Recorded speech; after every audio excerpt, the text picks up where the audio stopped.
ஜோதிட சொந்தங்களுக்கு வணக்கம்.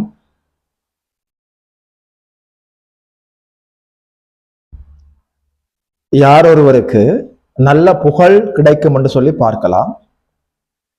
வெளிவட்டார பழக்க வழக்கங்கள்ல ஒரு மனிதருடைய வாழ்க்கையில புகழ் நல்லபடியாக நிலைத்திருக்கக்கூடிய யாதகம் எப்படி இருக்கும் என்று சொல்லி பார்க்கலாம்.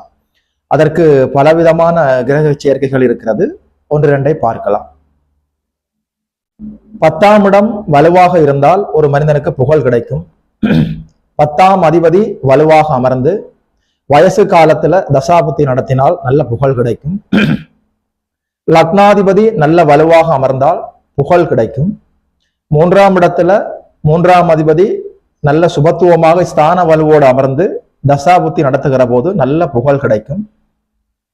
லக்னாதிபதி 3ஆம் இடத்தில் அமர்ந்து சுபர்களின் பார்வை வாங்குகிற போது நல்லபடியாக புகழ் கிடைக்கும்.